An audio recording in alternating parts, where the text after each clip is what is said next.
फिर एम्मा अपनी माँ को अपनी समस्या बताती है। उसकी माँ की आत्मा उसे जॉन के लिए कुछ बहुत खतरनाक करने के लिए कहती है। फिर दूसरे दृश्य में हम देखते हैं एडवर्ड महल के लोगों को एक और यंत्र दिखता है। वह यंत्र स्वयं सलाद काटता था और स्वयं फलों का जूस बनाता था। वह राजा को इस यंत्र से प्रभावित करना चाहता था। इस यंत्र में भी एक बौना आदमी रहता था जो यंत्र के अंदर से सलाद कटता और जूस निकलता था। राजा को यह यंत्र देखकर बहुत आश्चर्य हुआ क्योंकि उसने ऐसा अद्भुत यंत्र पहले कभी नहीं देखा था। तभी वहां पर एम्मा आ जाती है और एडवर्ड का यंत्र देखकर उसे अपनी माँ की बातें याद आती है और वह जॉन के लिए अगली चुनौती की योजना बनाती है। फिर एम्मा अपने पिता से कहती है कि जॉन उसके लिए कुछ ऐसा लाए जिससे किसी को उसके लिए खाना ना बनाना पड़े और स्वयं ही खाना बना सके। फिर राजा इस बात के बारे में सोचता है और कहता है कि मैंने ऐसे जादुई मेजपोश के बारे में सुना है लेकिन उस जादुई मेजपोश को कभी नहीं देखा। अपने पिता की यह बात सुनकर एम्मा कहती है कि मुझे यही मेजपोश चाहिए जिससे कोई भी स्वादिष्ट भोजन मांगने पर वह पदार्थ प्रकट हो जाए। एम्मा की चुनौती को स्वीकार करते हुए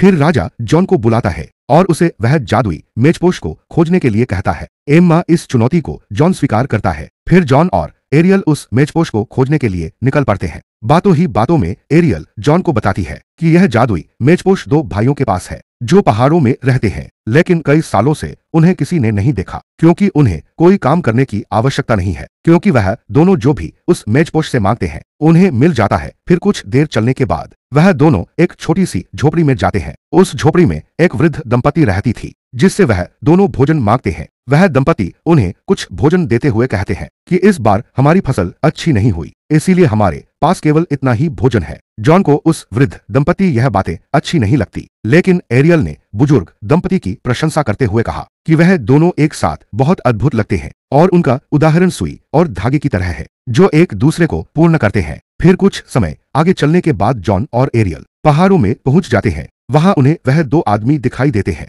वह दोनों व्यक्ति बहुत अधिक खाना खाते थे जिसके कारण वह दोनों बहुत मोटे हो गए थे। वह दोनों वही व्यक्ति थे जिनके पास वह जादुई मेजपोश था। फिर एरियल और जॉन देखते हैं कि वह दोनों मेजपोश से भोजन परोसने के लिए कहा और कई प्रकार के व्यंजन प्रकट हो गए। वह दोनों भोजन खाना शुरू करते हैं और भोजन खाते ही वह सो जाते हैं। उनके सोने के बाद जॉन चुपके से उनके पास जाता है और जादुई मेजपोश चुराने की कोशिश करता है लेकिन तभी वह दोनों जग जाते हैं और जॉन के सिर पर तरबूज फेंक देते हैं। तरबूज लगते ही जॉन बेहोश हो जाता है। जॉन को बेहोश देखकर फिर एरियल उनके पास जाती है और उनसे पानी मांगती है। पानी देते समय जब उन्होंने पानी में अपना प्रतिबिंब देखा तो वह दोनों खुद को पहचान नहीं सके और बहुत दुखी हो गए। फिर उन्हें याद आता है कि वह दोनों बहुत बहादुर सैनिक हुआ करते थे जो तुर्की के सुल्तान से प्रतिस्पर्धा करते थे लेकिन अब वह दोनों बहुत मोटे हो गए हैं और अब कुछ भी करना हमारे लिए बहुत मुश्किल हो गया है। इसीलिए वह दोनों एरियल को वह मेजपोश देने के लिए मान जाते हैं लेकिन आखिरी क्षण में उन दोनों का मन बदल जाता है।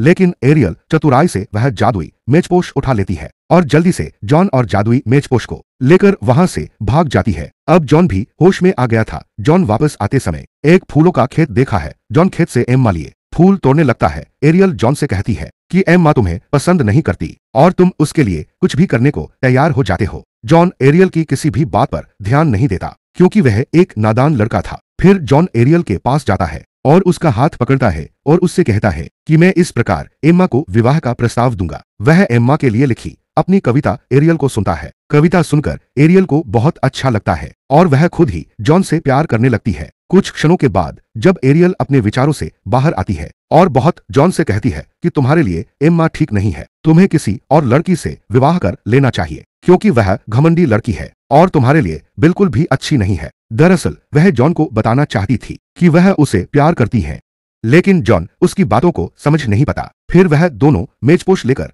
राजा के राज्य में पहुंच जाते हैं। दूसरी ओर राजा और एम्मा को जॉन के आने की सूचना मिल जाती है। फिर वह दोनों जॉन के पास आते हैं और देखते हैं कि जॉन पूरे राज्य के लोगों को भोजन बांट रहा है। फिर राजा अपनी बेटी से कहता है कि जॉन ने तुम्हारी दी हुई चुनौती को पूरा किया है इसीलिए अब तुम्हें उससे विवाह करना होगा। एम्मा अपने पिता के गुस्से और लोगों के जॉन के प्रति प्यार को देखकर जॉन से विवाह करने के लिए मान जाती है लेकिन एम्मा फिर से चतुराई दिखाते हुए कहती है कि जॉन को मुझे विवाह करने के लिए मेरी आखिरी चुनौती पूरी करनी होगी। फिर वह जॉन से कहती है कि मुझे विवाह करने के लिए तुम्हें मेरी मृत माँ की आत्मा से अनुमति लेनी होगी। एम्मा की यह चुनौती सुनकर राजा समझ जाता है कि एम्मा यह सब कुछ विवाह ना करने के लिए कह रही है और राजा जानता था कि मरे हुए लोगों से कोई भी बात नहीं कर सकता है। फिर राजा अपनी बेटी की ओर से जॉन से माफी मांगता है, लेकिन जॉन इस बार भी एम्मा की चुनौती स्वीकार कर लेता है। फिर हमें रात का दृश्य दिखाया जाता है, जहां जॉन एरियल से मृतकों की दुनिया के रास्ते के बारे में पूछता है।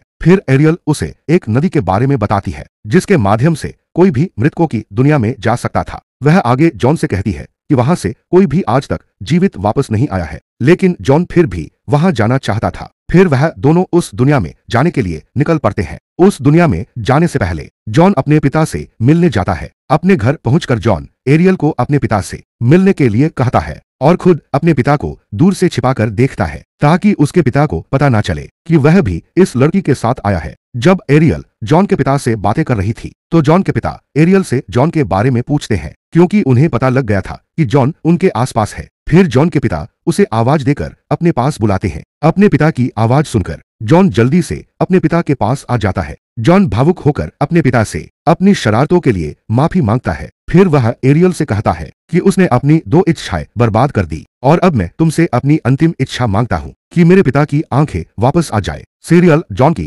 तीसरी इच्छा भी पूरी कर देती है, और जॉन के पिता की आंखों की रोशनी वापस आ जाती है। फिर जॉन एरियल को कहता है कि अब उसकी सभी इच्छाएं पूरी हो गई है और वह स्वतंत्र है, और उसे उसका दुपट्टा वापस कर देता है। लेकिन एरियल वापस नहीं जाती। वह उसके साथ मृतकों की दुनिया में जाने के लिए आगे बढ़ने लगती है। फिर वह दोनों अंधेरी नदी को पार करते हैं। फिर नदी को पार करने के बाद वह दोनों मृतकों की दुनिया में पहुंच जाते हैं। फिर उस दुनिया का राजा उनसे मिलने आता है और उनसे पूछता है कि वह जहां कैसे पहुंचे। फिर राजा से एरियल रहती है कि मैं इस जहां लेकर आई हूं पिताजी। एरियल की यह बात सुनकर जॉन आश्चर्यचकित हो जाता है, और उसे पता चल जाता है कि एरियल असल में इस राजा की बेटी और जहां की राजकुमारी है। और यहीं पर हमें यह पता चलता है कि राजा ने अपनी बेटी को दुश्मनों से बचने के लिए एक मछली में बदल दिया था। फिर एरियल अपने पिता से एम्मा की मां की आत्मा को बुलाने के लिए कहती है। फिर राजा उन्हें बताता है कि एम्मा की मां एक अच्छी इंसान नहीं थी। उसने अपने लालच के कारण राजा से विवाह किया था, और वह अपनी प्रजा के प्रति बहुत क्रूर थी। इसीलिए उसकी मृत्यु के बाद उसे सजा के तौर पर यहाँ भूखा रखा गया है। फिर राजा एम्मा की मां की आत्मा को बुलाता है और उससे कहता है कि यह लड़का तुम्हारी बेटी एम्मा से विवाह करना चाहता है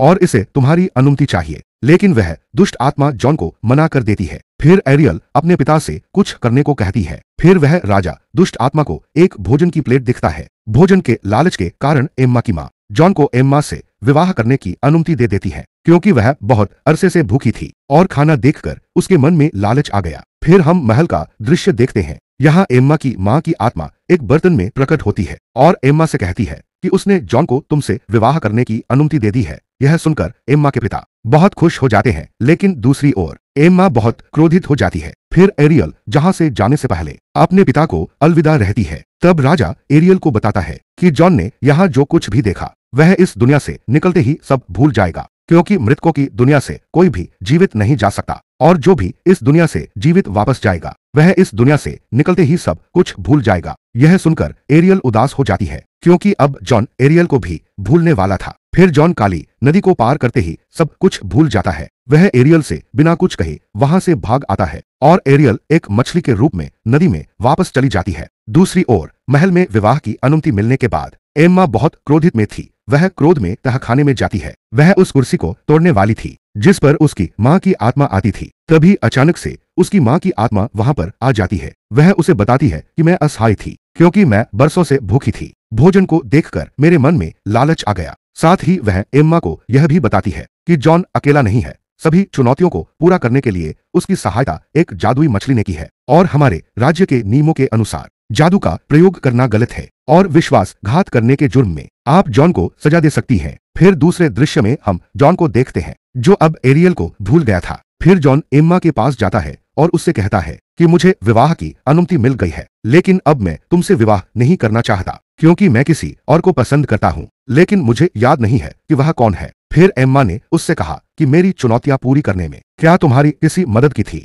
जॉन ने कहा हाँ, मेरी किसी ने मदद की थी, लेकिन मुझे याद नहीं कि वह कौन है। जैसे ही एम्मा को यह पता चलता है, वह जॉन को बंदी बनाने का आदेश देती है। फिर जॉन को जादू इस्तेमाल करने के जुर्म में मौत की सजा सुनाई जाती है। जॉन को सजा देने के लिए जनता के सामने लाया जाता है और यह घोषणा की जाती है कि जॉन ने जो भी चुनौतियां को पूरा किया वह सब जादू की मदद से किया था और नियम तोड़ने के लिए अब इसे मृत्यु दंड दिया जाएगा। राजा जॉन को मृत्यु दंड नहीं देना चाहता था, लेकिन वह अपने राज्य का नियम भी नहीं तोड़ सकता था। अपने अंतिम क्षणों में जॉन को अपने पिता के साथ बिताए समय और बचपन की याद आती है। तभी अचानक से वहां पर एरियल पहुंच जाती है। वह एम्मा के पास जाती है और उससे जॉन को आजाद करने के लिए कहती है। वह एम्मा से यह भी कहती है कि मैं जीवन भर तुम्हारी गुलाम रहूंगी और वह अपना जादुई दुपट्टा भी एम्मा को दे देती है। जादुई दुपट्टा पाकर एम्मा जॉन को आजाद कर देती है और अपनी पहली इच्छा पूरी करके खुद को रानी बना लेती है। एम्मा अपने पिता का मुकुट छीन लेती है और उसे एक अंधेरी गुफा में कैद करवा देती है।